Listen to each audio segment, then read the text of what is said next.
2 h du matin dans les rues d'Osgore. Nous sommes avec la patrouille de Willy, maréchal des logis et chef d'unité DSI, le détachement de sécurité et d'intervention de la gendarmerie. Salut Seb, ça va? Ouais, là on est dans les heures sortie de bar, entrée de boîte. Donc tous ceux qui se font refouler des boîtes de nuit, un petit peu plus éméchés que d'habitude, peuvent continuer leur soirée à embêter le reste de la population. L'été, sur la côte, les jeunes sont souvent alcoolisés et la situation peut très vite déraper.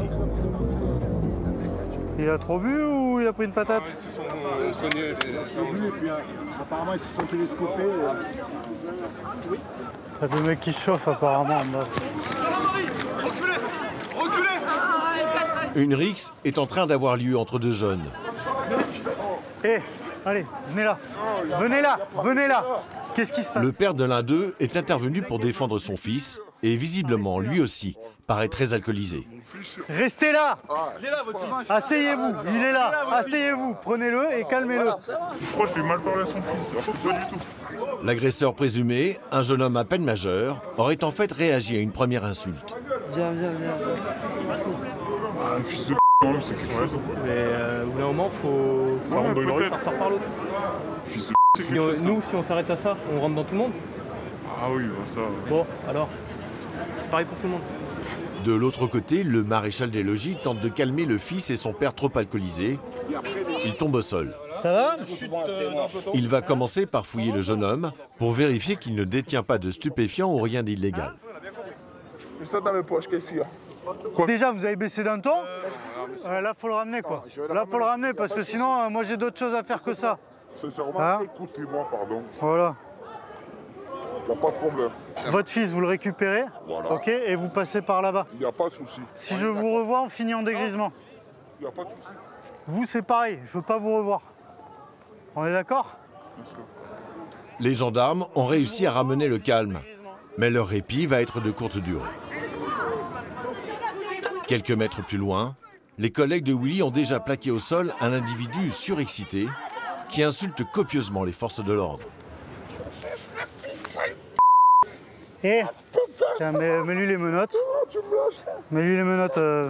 Oh, calmez-vous. Calmez-vous tous. La gendarmerie. La BAC, la gendarmerie. Lâche son pied, lâche son pied. Allez tous sur moi. Allez, le cul. On fait plus le cul.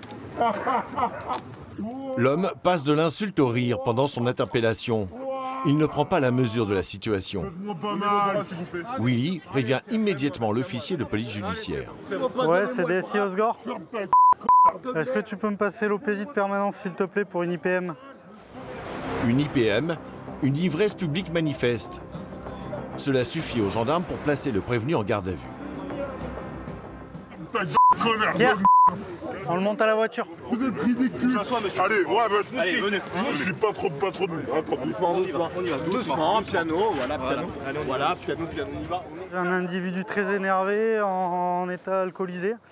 Il cherche la bagarre en permanence sur la place des Landais. Il provoque et tout, donc rébellion. Donc on le place en IPM. Parce que là, de toute manière, je le laisse pas ici, sinon ça part en sucette à tous les coups. T'as une pièce d'identité, Pierre? Ouais. L'individu est de plus en plus récalcitrant.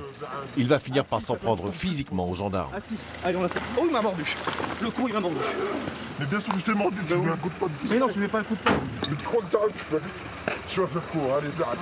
Ok, lui, ok, mais... Je vais pas passer ma nuit à ça, ok? Je t'en tu te calmes. Bouffe-moi le Bouffe-moi le Oh, lève tes mains de mes menottes. Lève tes mains de mes menottes, sale p***, va. Allez, arrête. Lève tes mains, je bouge pas. Attention la tête. Attention. Oh non, mais ça va. Faut quand même rester calme. Hein, Oui, il faut rester très calme, oui. Pour l'heure, c'est en cellule de dégrisement que l'individu va finir sa nuit. Mais une fois encore, il n'a pas l'intention de faciliter la tâche aux gendarmes. Arrête ta main. La tête de ma mère, lève tes mains. Je veux mon peu violent comme ça. La tête de ma mère, je vais y sortir violent. Tu crois que... Toi, tu vas sortir violent de quoi, là? Tu crois que... Tu vas sortir violent de quoi? Aïe. Tu t'es calmé? Ok, c'est bon, je calme. C'est bon, tu t'es calmé? C'est bon, ok. On va y aller tranquillement maintenant. C'est bon. On va y aller tranquillement. C'est compris? C'est bon, c'est bon. La fermeté et le sang-froid du maréchal des logis ont visiblement eu raison de la fougue du jeune homme qui risque la prison ferme pour insulte et agression sur un représentant des forces de l'ordre.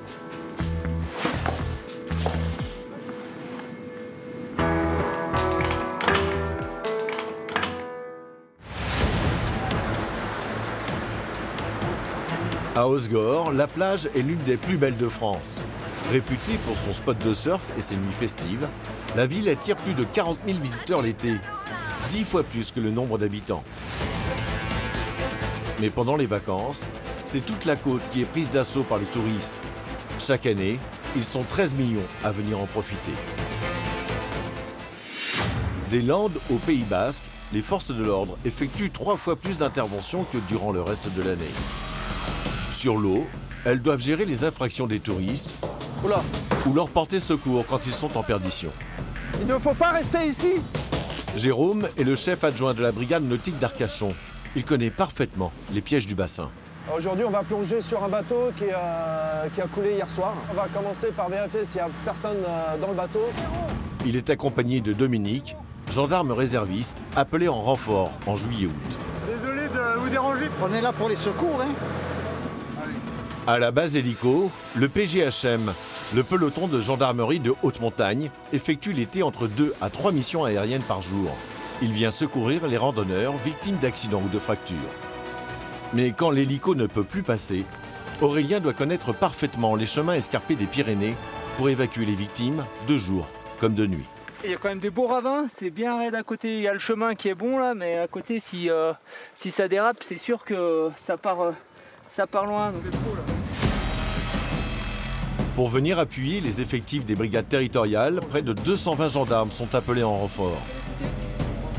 C'est le cas de Willy, qui sécurise avec son détachement les plages le jour et les rues piétonnes la nuit. Parce que je sais que j'ai la Clio. Ah bon? Ok, te fous pas de ma gueule. Il faut garder son calme là. Oui, beaucoup. Du sang-froid, mais aussi beaucoup de fermeté sont nécessaires les soirs d'été alcoolisés dans le sud-ouest. Mais non, je vais pas batailler, je vous ai prévenu. Des Pyrénées à Arcachon, en passant par Osgore, les gendarmes du sud-ouest doivent être sur tous les terrains pour mener à bien des missions de secours, de prévention et de maintien de l'ordre. Je vous revois pas. D'accord? La prochaine fois, ce sera pas cadeau. Sur le bassin d'Arcachon, l'été, la brigade nautique de la gendarmerie est sur tous les fronts.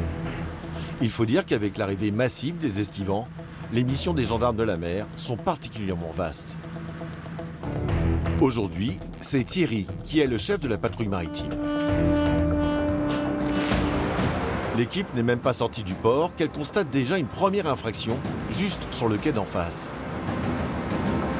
Thierry a repéré un scooter des mers dont la plaque d'immatriculation n'est pas réglementaire. Messieurs, bonjour. Vous avez les documents de bord? Du navire, vous avez pas? Vous avez votre permis? Non. C'est moi qui conduis. Ok, le souci c'est votre immatriculation là. Oui, laquelle? L'immatriculation du jet ski est incomplète. Les lettres ont été volontairement arrachées. De plus, le pilote et les passagers n'ont aucun document sur eux. C'est pourtant obligatoire, même sur l'eau. Venez avec moi, je vais prendre les notes. En fait, faut que je recolle. C'est pas beau, j'ai enlevé. C'était pas beau, j'ai enlevé. Beau ou pas beau, Thierry note l'infraction. Date et lieu de naissance. Naviguer sans immatriculation, c'est comme conduire une voiture sans plaque. Là, c'est une altération, c'est pas un défaut d'immatriculation. Heureusement que vous n'avez pas tout arraché. Ça serait une contravention de 5e classe. Je vais vous laisser une dizaine de jours pour vous mettre en règle. Si on présente, Vous présentez, moi je mets, voilà, c'est régularisé. Après, je transmets au parquet. Je peux pas vous dire si c'est poursuivi ou pas. Là, dans l'état actuel, vous prenez pas la mer. oui. Aux côtés de Thierry, Dominique, 28 ans de brigade nautique, il s'assure lui-même que les jeunes gens rentrent bien à la maison. Et vous allez au fond, vers là où il y a les chalutiers, là. Bonne journée.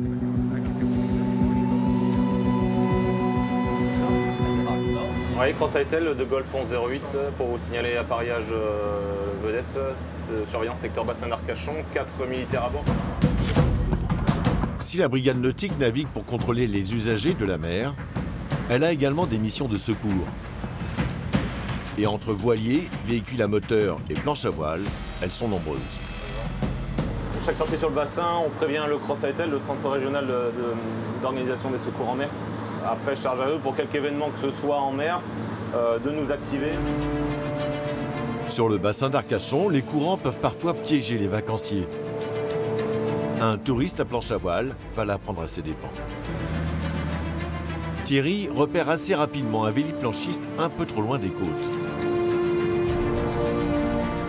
Je lui demande si c'est bon pour lui ou s'il a besoin d'assistance à Conon. Ouais, ça va.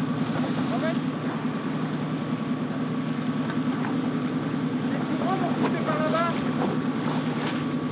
Je sais pas si je peux revenir vers là-bas. Lorsque la marée est descendante, les courants aspirent l'eau du bassin vers le large, comme un véritable effet chasse d'eau. Tant que la marée n'est pas montante, peu de chances que l'homme réussisse à revenir sur la plage. Frédéric le sait bien et décide sans hésiter de le prendre en charge. Ouais, ça roule. Ouais, venez sur l'arrière, ouais. On va récupérer. Ouais. Il y a du jus. Tiens, prends le flotteur. Ouais, prends le flotteur, bouge pas. Attends. Il faut le passer.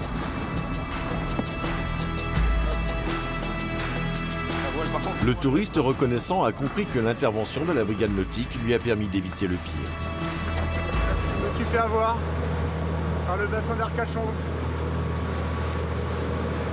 Merci beaucoup. Hein. Désolé de vous déranger. C'est notre travail, ça fait partie de notre travail. On est là pour les secours. Hein. Donc on va vous déposer aux arbousiers, parce que là, vous auriez fatigué terriblement là, à lutter contre le vent et le courant là. Pourtant, le vacancier aurait dû se méfier un peu plus quand il a vu les autres planches à voile rejoindre la plage. Je me suis retrouvé tout seul. Et quand on se retrouve tout seul, c'est un signe. C'est que les autres ont compris qu'il fallait rentrer. Moi, j'ai pas compris. Sans le savoir, le véliplanchiste a sans doute évité un accident mortel grâce au secours. Quand il est vraiment loin de la côte, voilà, d'une, il est plus trop visible. Là, comme il était dans l'eau, la voile affalée, il est plus trop visible et il se retrouve au milieu de la navigation. Donc c'est un risque aussi pour lui de se faire percuter. Après quelques minutes de navigation, le véliplanchiste est ramené en zone sécurisée tout près de la plage. Vous allez dans l'eau, allez. On va attendre qu'il... Ouais, il va partir. Hein. Bonne journée. Avant de reprendre leur patrouille, Dominique s'assure tout de même que le vacancier est capable de rentrer tout seul jusqu'à la plage, ce qui, en l'observant, n'a pas l'air d'être gagné d'avance. Ouais, peut-être un peu fatigué aussi. Ouais. Mais après quelques instants, il semblerait que l'énergie soit revenue pour le sportif. L'été, la brigade nautique d'Arcachon effectue sur l'eau une 50aine de secours à personne. Mais c'est surtout en montagne que les gendarmes du Sud-Ouest réalisent le plus grand nombre de missions. Au pied des Pyrénées, à la base de la section aérienne de la gendarmerie, l'hélicoptère s'apprête à décoller. Ici, chaque année, il effectue près de 600 interventions, dont 70% en montagne. Et aujourd'hui, il embarque le PGHM pour une touriste souffrant d'une grave fracture. Si on attend quelques heures, son état peut vraiment se dégrader. C'est pour ça qu'on intervient. À bord, il y a Aurélien, chef d'unité, mais également Xavier, le médecin du SAMU, indispensable vu les circonstances. Traumatisme de jambe, avec peut-être une fracture du fémur. Et un traumatisme crânien, a priori hospitalier n'est pas engagé comme ça sur le bilan, mais quand même le fémur, ça saigne beaucoup. Donc voilà, c'est quand même une urgence médicale. Le lieu d'intervention, la gare du train d'Artoust, à 2000 mètres d'altitude. C'est le plus haut train d'Europe. Il attire près de 100 000 touristes chaque année. Aujourd'hui, c'est une Espagnole qu'il faut évacuer. C'est un secouriste en vacances qui a donné l'alerte et qui attend l'équipe du PGHM pour la guider. Le petit relief à gauche de la gare, là. Il est dessus, il fait signe. Ok.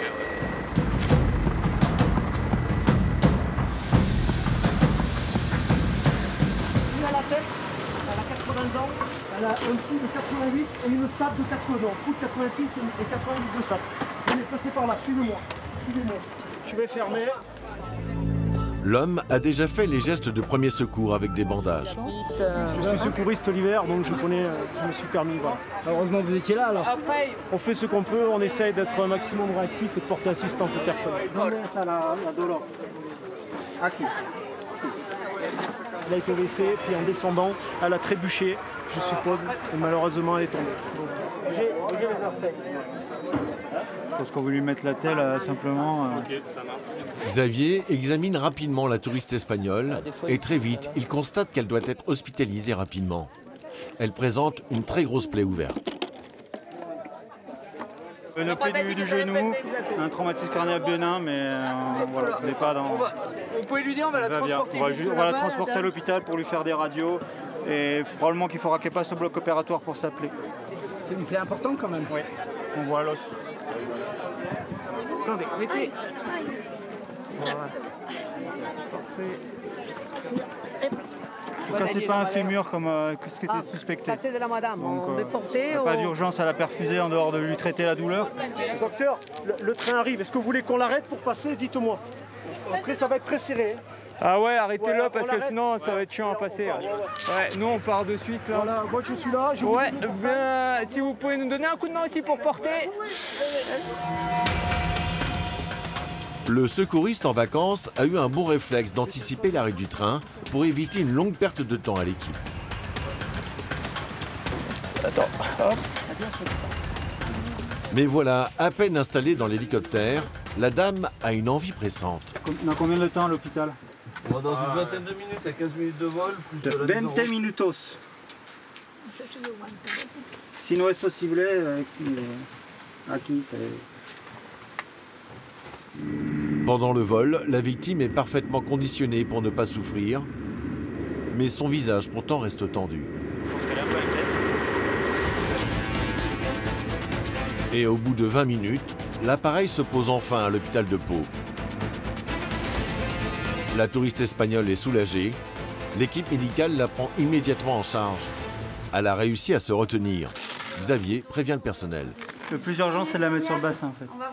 Grâce à la rapidité de l'intervention et au réflexe du secouriste en vacances, la touriste espagnole n'a pas eu le temps de souffrir et n'aura aucune séquelle.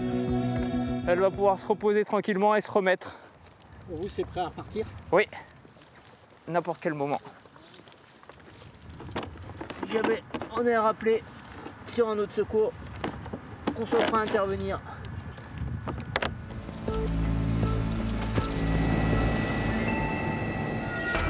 Plus au nord, sur la plage d'Osgore, Willy, le maréchal des logis, et son lieutenant sont de patrouille en 4x4. Ils sont là pour venir en renfort de la police. Aujourd'hui, ils vont saluer les CRS maîtres nageurs. Bonjour, le lieutenant commandant le DSI au Segor. Ça va? Regardez. Eh bien, enchanté. Je ne sais pas si on t'avait prévenu de notre passage. Vous avez aperçu une fois, ouais. Là, on est là pendant 1 mois et demi encore. Ah, super. Bonjour. Les gendarmes mobiles sont en renfort de la police. C'est indispensable pour éviter aux forces de l'ordre de se faire déborder l'été. En fait, c'est quand même important de montrer notre présence pour aider à rassurer la population. Après, pour éviter tout acte mal intentionné, des vols, du vandalisme, tout ça. Donc oui, il faut quand même montrer qu'on est là pour justement éviter tout problème, quoi. En journée, les interventions sont plutôt rares. Mais dès que la nuit tombe, c'est une autre histoire. Départ patrouille, horaire 3h, 7h, conforme à la BDSP. 3h du matin. Willy retourne surveiller le centre-ville pour éviter les débordements des sorties de bars et des entrées de boîtes de nuit. Et comme tous les soirs d'été, les gendarmes vont avoir du fil à retordre. Ah bah allez. Ils sont un peu plus chauds à cette heure-là. Oui, là ils sont pas mal. Là ils sont à un degré qui commence à être bien. Après seulement quelques minutes de patrouille, Willy est prévenu d'une usurpation de carte d'identité par des agents de sécurité. Il envoie Pierre, un de ses gendarmes, pour dénouer l'histoire. Qu'est-ce qui se passe? Un jeune homme a tenté de rentrer en discothèque avec une pièce d'identité qui n'est pas à lui. Ah bah c'est malin ça. C'est une riche idée ça, monsieur. Du coup, elle est où la vraie pièce d'identité? Vous l'avez pas sur vous? D'accord, vous avez quel âge? Réellement? Vous avez 16 ans? D'accord. Et cette pièce d'identité, vous l'avez trouvée où? Le grand frère, il est où? Vous êtes avec vos copains? Alors, vos parents savent que vous êtes ici? Ouais? Et ils savent que vous voulez rentrer en boîte avec la pièce d'identité de votre grand frère? Vous êtes sûr de ça? On vérifie? Ensemble? On les appelle? Voyant la situation, une jeune femme vient au secours du mineur. Mais c'est avec le sourire que Pierre va la coincer, elle aussi. Bayonne?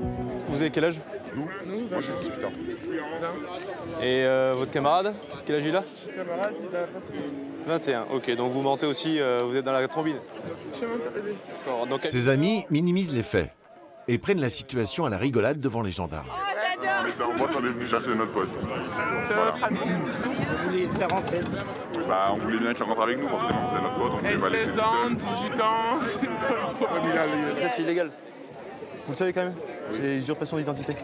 C'est un délit. Ouais, non, mais c'est un délit. Non, mais souriez pas quand je vous dis ça. Essayez d'être sérieux et d'être respectueux. C'est un minimum des choses. Parce que maintenant, j'ai l'impression qu'il faut être un peu plus carré pour pouvoir faire comprendre les choses. Donc, vous avez 16 ans, il faut attendre encore un peu 2 ans et ça ira très bien. Vous pourrez faire ce que vous voulez, d'accord? Mais pour le moment, c'est pas le cas. Ok? Profitez de votre jeunesse et essayez pas de grandir trop vite, ça sert à rien. D'accord? Ok. Vous savez ce qu'il vous reste à faire? Allez sur la plage. Bonne soirée. Allez, bonne soirée les gars. La fraude à la carte d'identité est une pratique de plus en plus généralisée chez les mineurs pour tenter d'entrer en boîte de nuit. Mais ce qu'ils ignorent, c'est que l'usurpation d'identité est punissable de 15 000 € d'amende et d'1 an de prison ferme. C'est pas les premiers, hein. Ils arrivent un peu plus, ils laissent pousser un peu la moustache ou ils essaient de rentrer en groupe tout serré. Si. Et le souci qu'on a, enfin le souci qu'ont les vigiles et tout ça, c'est pouvoir repérer les âges et ils sont obligés de demander les pièces d'identité. Il y en a quand ils sont vraiment trop jeunes, ils arrivent à les coincer. Mais c'est pas évident, pas évident. Passage rapide au niveau de la plage et on monte tranquillou. Pierre va maintenant vérifier qu'il n'y a pas de débordement près des plages. Par contre les énergumènes là, les autres là, ils étaient un peu énervés là. La bouteille en verre. Soit vous remplissez tout dans le jus d'orange, soit vous la faites disparaître. Mais je ne veux pas avoir une bouteille en verre là. Directement. Là. Direction de mon bras. Merci. Le verre est interdit. Il peut blesser gravement en cas de rixe. Mais un peu plus loin, rebelote. Monsieur, les bouteilles en verre, elles disparaissent. Maintenant. Vous les videz et vous les mettez à la poubelle. Ben non. Déjà, la consommation d'alcool sur la voie publique est interdite, et encore moins les bouteilles en verre. Ne soyez pas surpris. Quand j'ai dit maintenant, c'est pas dans un quart d'heure. Vous jetez. Là. Là, il y a une poubelle juste au-dessus, là. Depuis 10 ans, par arrêté municipal, il est interdit de consommer de l'alcool l'été sur une grande partie de la voie publique à Osgore. Pierre doit aussi veiller à ce que les touristes ne consomment pas de stupéfiants. Bonsoir messieurs. Je vous ai vu lâcher tout le produit, toutes vos petites boulettes que vous avez commencé à faire là. Est-ce que vous avez autre chose sur vous? Déjà, pièce d'identité pour chacun, s'il vous plaît. Je vous ai vu tout balancer avec... c'est sûr. Après, je préfère que vous soyez honnête, parce que sinon... Honnêtement, genre on veut pas avoir de problème, on veut pas qu'il y ait de suite, donc du coup on vous dit la vérité. Exactement. Et on doit juste passer des bonnes vacances. Et... Je comprends bien. Donc pour passer des bonnes vacances, pour vous, il faut avoir des stupéfiants? Non, mais... Vous avez quel âge, du coup, messieurs? 17 ans. 17 ans. Vous êtes tous les deux mineurs. Pierre va procéder à une fouille. Mais les jeunes se sont débarrassés de leur drogue sur la plage. Impossible de récupérer des preuves. Ok, c'est bon. Arrêtez ces bêtises. Hein, trouvez autre chose comme occupation et dépensez votre argent dans autre chose que dans les stupéfiants. Vous devez vous en douter. Donc si on vous retrouve et avec du stupéfiant, pour la deuxième fois, vous rendrez 2 fois plus cher. Ok. Donc à part faire la morale, les fouiller et leur mettre un peu la pression, là, on peut faire que ça. C'est surprenant et désagréable de voir aussi jeunes, des jeunes cacher leur argent et leur santé dans ces produits. Quelques minutes plus tard, les gendarmes sont appelés pour une altercation devant une boîte de nuit. Là, on nous a signalé un individu qui est déjà connu pour plusieurs bagarres au cours des dernières soirées. Donc on va aller voir, là il s'est fait sortir de l'établissement par les videurs. À quelques mètres de la boîte de nuit, un premier gendarme est déjà intervenu sur l'individu. Il a voulu rentrer en boîte, le portier l'a repoussé une première fois. Les portiers m'ont fait appeler, je suis arrivé avec l'équipe, on s'est mis derrière, autour du mec, on a attendu. Et il revient, il insiste, et le portier le repousse, donc moi je le prends l'étranglement pour le sortir. Et là de suite, le mec il est parti à sucette. D'accord. Vous venez avec nous? Avec des coups, lui. Monsieur, on vous a refusé l'entrée. Ouais. Donc c'est pas une raison pour insister et revenir 15 fois pour rentrer en boîte. Et là, vu l'état actuel, je comprends qu'il ait refusé votre entrée. D'accord? Je me suis pris une bombe lacrymogène. D'accord. Mais l'homme n'est pas inconnu des gendarmes. Et au bout de quelques échanges, surprise. Ils reconnaissent le fauteur de troubles qu'ils ont déjà interpellé. Encore lui. Il a déjà été placé en IPM, lui. Est-ce que c'est vous qui avez été placé en ivresse publique et manifeste il y a 2 jours de ça, là? Entre autres. Oui. Alors, il y a à peine 2 jours, l'individu était déjà en IPM pour une ivresse sur la voie publique. Il avait même mordu un des gendarmes. Assis, ça fait longtemps. Assis, allez on l'a fait. Oh, il m'a mordu. Le con, il m'a mordu. Ce soir, il tient encore à peine debout et s'adresse aux gendarmes sur un ton très agressif. Vous êtes venu comment jusqu'ici, du coup? Vous êtes venu comment jusqu'ici? En voiture. Je crois que je suis venu comment, à pied? Vous auriez pu venir à pied ou en vélo, je sais pas où vous dormez, moi. Mais je sais que je suis venu en voiture. Parce que je sais que j'ai la Clio. Ah bon? Ok, te fous pas de ma gueule. Non, vous allez baisser d'un ton de suite. Moi, je vous parle correctement, vous me parlez correctement. Visiblement, la garde à vue ne lui a pas servi de leçon. L'homme est invité à rentrer chez lui. Pourquoi tu me mets un petit traitement avec ça? Excuse-moi. Oh, regarde, t'arrives même pas. Même je mets un petit coup de... Eh monsieur, arrêtez de jouer là. Eh. L'individu a visiblement encore envie de jouer. Il va de nouveau provoquer les gendarmes en freinant régulièrement des pieds et mettre la patience des gendarmes à bout. Bon, allez, on embarque. Hein. Allez. Allez, laisse-toi faire, laisse-toi faire, laisse-toi faire, laisse-toi faire, laisse-toi faire, laisse-toi faire. Il aime trop. C'est bon, garde à vue, c'est bon. Aïe. Allez, debout. Ça va? 1, 2, 3, on se lève. Direction le véhicule. Allez. Après cette seconde rébellion contre les forces de l'ordre, le délinquant risque maintenant 2 ans de prison ferme et 15 000 € d'amende. Allez, on va s'installer derrière, d'accord? Vous vous tenez calmement dans le véhicule, d'accord? Il n'y aura pas de souci.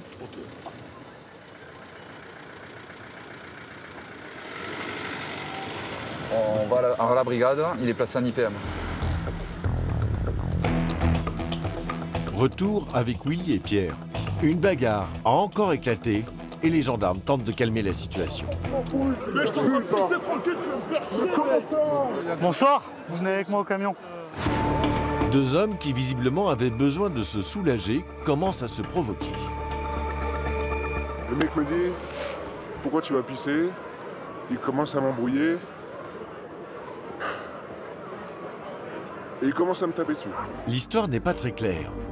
Les 2 hommes s'accusent mutuellement d'avoir embrouillé l'autre alors qu'ils urinaient. Vous avez consommé de l'alcool, je suppose? Vous restez là 2 minutes. Mais le jeune homme commence à être agressif vis-à-vis des gendarmes. Et sous l'effet de l'alcool, il insinue même que l'un d'entre eux vient de l'insulter.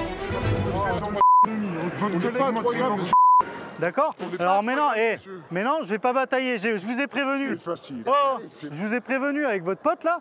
Soit vous partez de votre côté, vous finissez votre soirée, on en reste là si je vous revois dans une embrouille. C'est facile de traiter les gens. Vous voulez déposer plainte? Vous voulez déposer plainte? Demain 15h à la brigade de Cap-Breton. Demain 15h à la brigade de Cap-Breton. Allez-y, c'est bon. Pardon? L'individu sous l'effet de l'alcool vient d'insulter les gendarmes et là, ça ne passe plus. À distance. À distance. Vous l'avez dit ça comme ça, arrête. Au moi, je m'en bats les couilles, je m'en fous. Écoutez, je vais porter plainte contre les policiers qui m'ont traité dans le cul. Moi, ça me va. Ouais, faut garder beaucoup de patience, jusqu'à des certaines limites en fait. Mais son compagnon de beuverie va tout faire pour convaincre Willy et son équipe que son ami n'est pas un mauvais garçon et que ses paroles ont dépassé ses pensées. Et au fil du temps, ça va marcher. On vous ramène chez vous. Ok. Par contre, vous restez chez vous et vous en sortez plus. D'accord? J'arrive. Ouais, j'arrive. Déconne pas, hein. Fais pas le con. Pas un mot de travers. Les gendarmes évacuent le jeune homme hors du centre-ville. Vas-y, tournez-vous. C'est cadeau pour ce soir. D'accord? Vous êtes là toute la semaine, je suppose? C'est ça. Moi aussi. Je vous revois pas. D'accord. D'accord? La prochaine fois, ce sera pas cadeau. D'accord. Bonne soirée. L'individu est prévenu. Il n'a plus le droit à l'erreur. Faut-il encore espérer que le lendemain, il se souvienne de la leçon?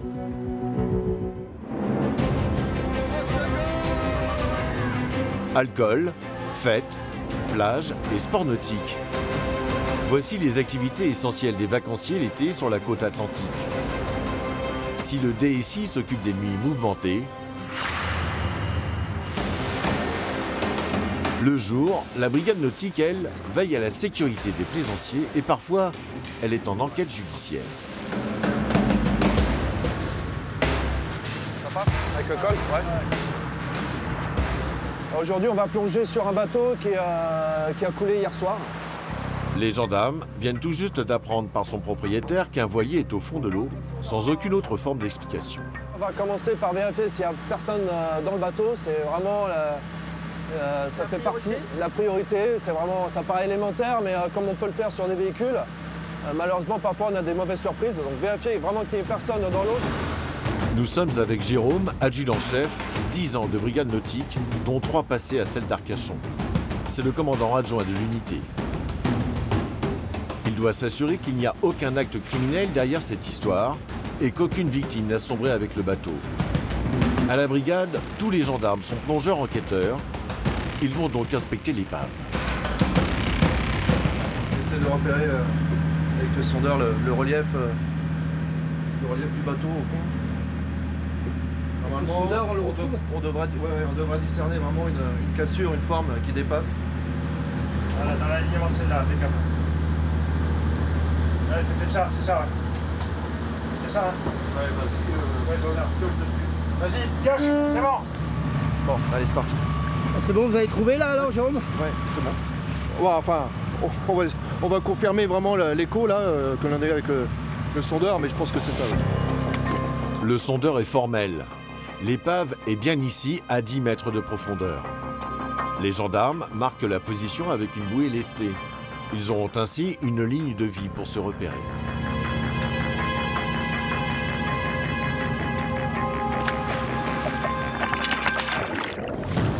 Sous l'eau, c'est la sécurité des gendarmes qui prime avant tout.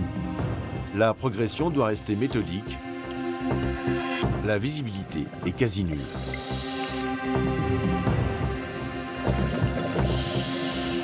Mais au bout de quelques minutes, l'épave.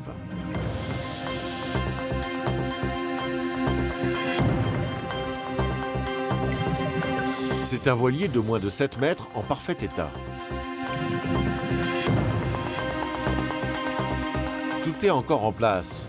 Mât, cordage, chaîne, gouvernail et même la voile. Ce qui prouve que l'embarcation était prête à repartir et qu'elle a coulé subitement.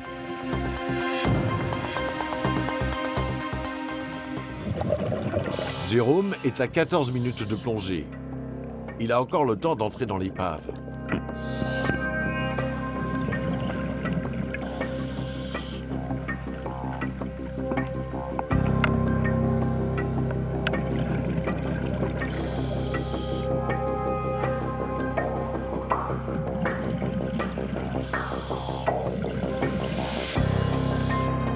À l'intérieur, heureusement, aucun corps n'est à déplorer.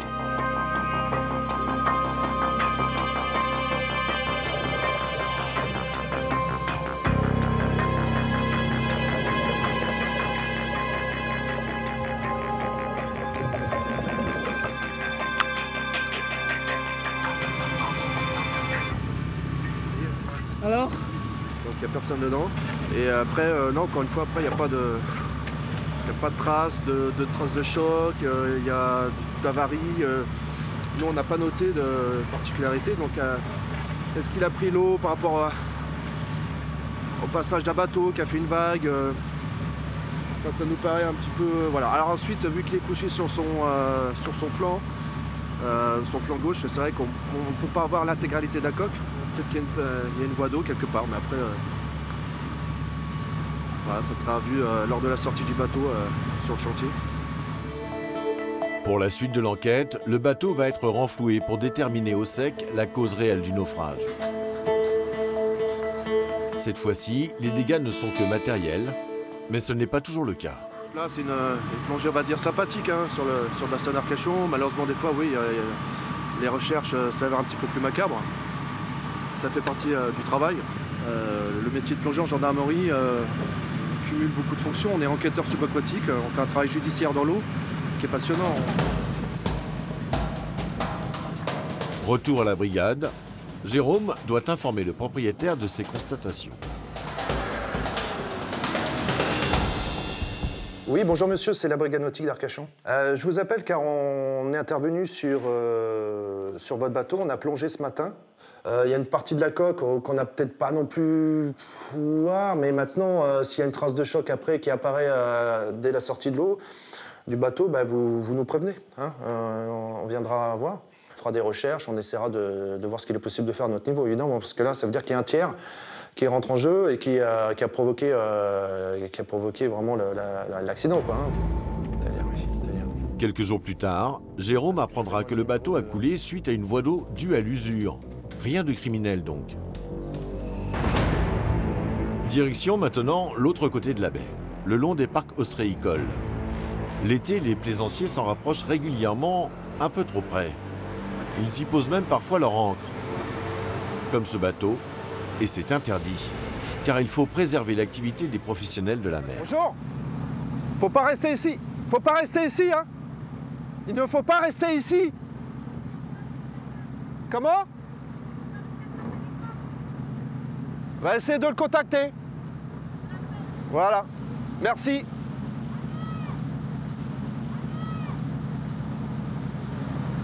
Oula. Ah oui. Un bateau comme celui-ci qui est au mouillage, là c'est interdit parce que c'est vraiment une zone réservée aux ostréiculteurs.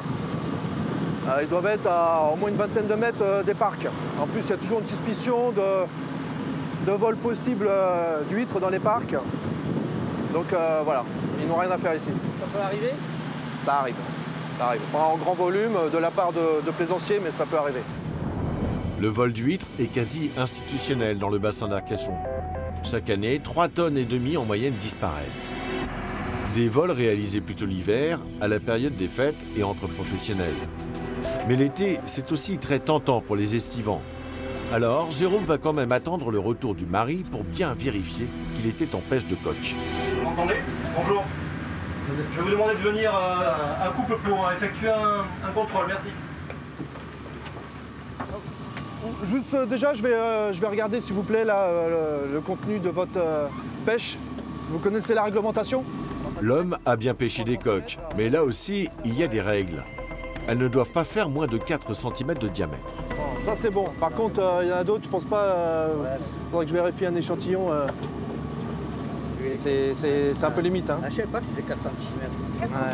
Vous avez l'habitude de venir ici? Tout le temps, 20 ans. Comment? 20 ans. Ah ouais, ok. Tout le temps, je viens tout le temps ici. Bah, si on se revoit, faites attention. Quoi. Faites attention pour la prochaine fois parce que sinon après on est obligé de vous saisir votre pêche. Alors c'est quand même dommage de passer 2 heures là à pêcher. Même si madame en attendant fait bronzette, hein, voilà, je vous confisque après toute votre pêche. Hein, donc hein, voilà, ok bon. Le couple ne sera pas inquiété pour cette fois. Un peu plus loin, une personne présente un comportement suspect. Tout près des huîtres, avec une barque à la main. Bon, on va vérifier ce que ce brave monsieur est en train de faire là, dans l'eau, juste à côté des parcs. C'est de vérifier surtout s'il ne s'est pas servi en huître là, sur le parc, parce qu'il met la tête dans l'eau, je ne sais pas trop ce qu'il fait. Hein. Faites quoi, monsieur? Vous cherchez vos tongs? Hein? Ah, vous baladez? J'ai rien dans votre. Ah, vous cherchez vos tongs? D'accord. Ça, d'accord. C'est autorisé, c'est mieux que les huîtres. Bon, il n'y a rien dedans, le collègue a vérifié. Bon, voilà, bah, le monsieur, il cherche ses tongs, il a le droit de chercher ses tongs. Hein. Ah, vaut mieux les tongs que les huîtres, voilà, bon. Moi, je pense qu'on arrive à temps. Non, mais là, vous le croyez ou pas? On peut quand même en douter, hein. Il n'y a rien dans le bateau, hein. On peut rien lui reprocher, il n'y a rien dans le bateau. L'homme a peut-être eu de la chance que la brigade nautique le repère avant tout acte répréhensible. Sauf bien sûr s'il cherchait réellement ses tongs. Lui seul le sait. Mais ce qui est sûr, c'est que certains vacanciers, eux, ne se gênent pas. Ça peut être pour le repas du midi, puis ça peut être également éventuellement pour revendre un petit peu, hein. Voilà, on ne sait pas. Bon, voilà. Donc ça, voilà, ça se sait, on est là pour ça. Même si les prélèvements de quelques huîtres par les touristes peuvent paraître peu, multipliés par les milliers de vacanciers, cela finit par réellement enrager les ostréiculteurs. Heureusement, les gendarmes veillent.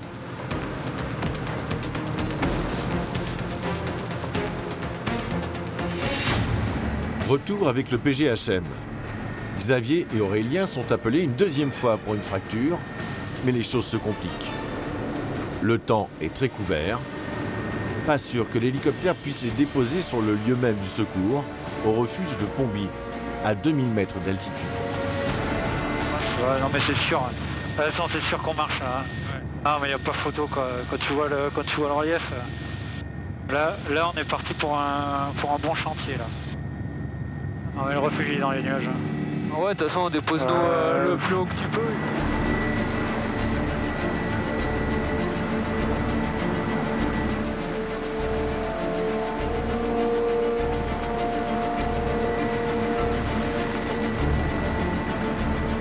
La météo est mauvaise, on n'arrive pas à aller jusqu'au refuge. Donc on va terminer à pied. Donc on a été posé 200 mètres de dénivelé sous le refuge de Pomby. Il va falloir aborder à pied. Et je pense qu'on ne pourra pas redescendre en hélicoptère. Ouais, là j'ai prévenu la régulation, le SAMU de Pau, où on en était. Parce que bon là c'est sûr que ça, au niveau de l'organisation, il va falloir peut-être anticiper des moyens d'évacuation adaptés. 200 mètres de dénivelé restent à parcourir, soit environ une trentaine de minutes à pied.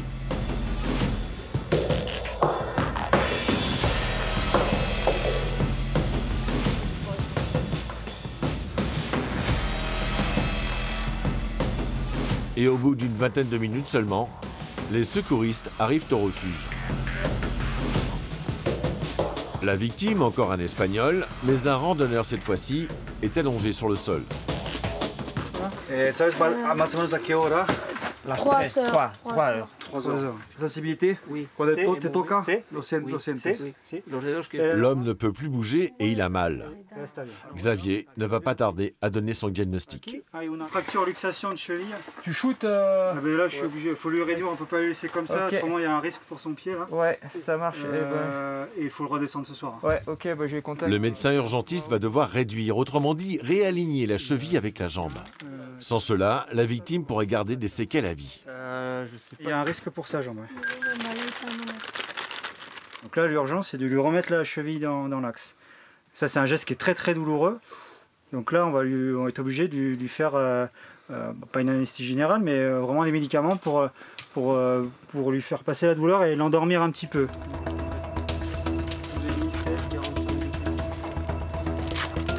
Xavier installe un véritable poste médical avancé. Par intraveineuse, il va injecter de la kétamine pour endormir l'Espagnol, sous les yeux de sa fille qui l'accompagnait pour la randonnée. Cosas que pasan en el monte, pues que te caes o mala suerte, no sé. Y bueno, pues a ver ahora si le quitan un poco el dolor, no sé. Et rapidement, la drogue fait effet. La victime retrouve le sourire. Sí, será el último día y bueno, pues... Mala suerte. Mala suerte. Y nada, pues hacer otros planes ahora. Vacaciones en casa ahora. Après la kétamine, le masque. L'équipe donne à la victime de l'oxygène pour assurer une bonne stabilité clinique.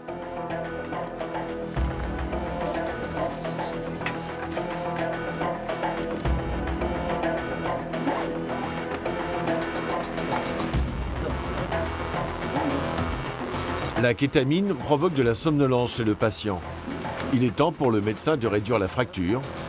La cheville enfle de plus en plus. Ouais, ok. On va venir avec la telle.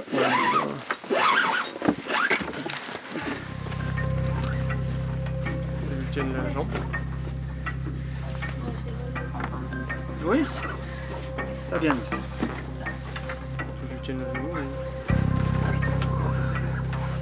La cheville est remise dans l'axe. Pas de douleur pour l'Espagnol, mais plutôt des hallucinations dues aux drogues médicales. Vaya careto, hein.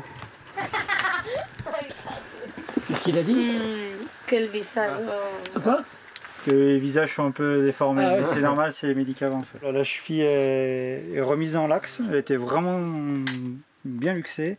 Là, elle est mobilisée dans la telle.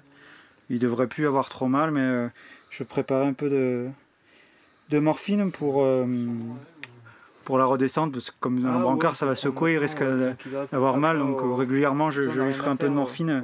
On va commencer à descendre vers 9h. Non hay dolor. Non, no hay dolor. Il est maintenant 19h. Le ciel est complètement bouché. L'hélicoptère ne pourra pas évacuer le blessé. Il faut donc attendre que d'autres secouristes du PGHM montent une civière spéciale et redescendent la victime. En tout, avant d'arriver à l'ambulance, cela va prendre près de 4 heures. Voilà, il ne fait plus qu'à attendre la caravane terrestre. Ça aurait été une bonne journée. Une journée comme ça, c'est quand même assez rare. Ouais. Assez rare. Et au bout d'1 heure et demie, au lieu de 2, la seconde équipe du PGHM arrive au refuge, au pas de course, avec la civière spéciale montagne. Oh, vous êtes beau, vous me faites plaisir. C'est drôle. Ah ouais. Est-ce qu'on s'est rabiboché là 10 mètres avant? Non, on avait la baffe qui pendait. Ça s'appelle l'UT 2000. C'est une civière, on va dire, qui est équipée d'une petite roue et qui permet le transport de la victime sur des chemins. C'est assez pratique parce que ça évite d'avoir le poids constamment de la victime à porter, quoi. Voilà. Après, il faut lever. Bien. Ok. Ok. La victime est conditionnée dans l'UT 2000 et on va commencer la descente. Les 6 gendarmes ne vont pas être de trop pour redescendre la victime. Damien connaît bien le parcours et sait qu'il faut être particulièrement prudent. Il y a quelques passages où il faut vraiment assurer la sécurité de l'ensemble. Et on va doucement mais sûrement. C'est parti pour 2 bonnes heures de descente. Il ne faut malgré tout pas traîner car dans peu de temps, il fera nuit.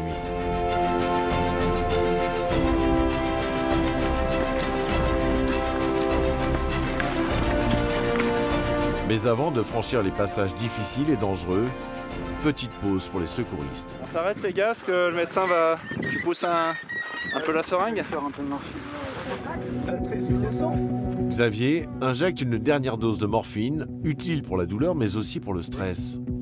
Pour les secouristes, le plus dur reste à venir. Il y a quand même des beaux ravins, c'est bien raide à côté. Il y a le chemin qui est bon là, mais à côté, si ça dérape, c'est sûr que ça part loin. Donc c'est pour ça que c'est important quand même d'être un peu nombreux pour sécuriser la perche. Et voilà, ça demande quand même un peu de force, un peu d'énergie. Et voilà, ça vaut le coup d'être nombreux pour se relayer, quoi. La nuit tombe maintenant sur le petit groupe de secouristes et c'est à la lueur des lampes frontales qu'il continue sa progression dans les cailloux. Hop là, doucement, doucement. Ouais. Attention, t'es plus sûr.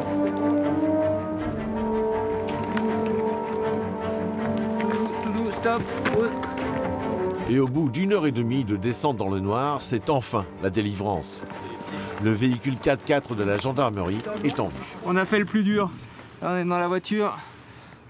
On va l'emmener jusqu'au VSAB et puis après il sera évacué par la route jusqu'à l'hôpital. Le VSAB, le véhicule des pompiers, prend maintenant la victime en charge. Une mission qui se termine à 2 h du matin, mais qui se termine bien pour les gendarmes du Sud-Ouest. Cet été, du Pays Basque jusqu'au bassin d'Arcachon en passant par Osgore, ils auront été sur tous les terrains pour secourir et protéger les estivants.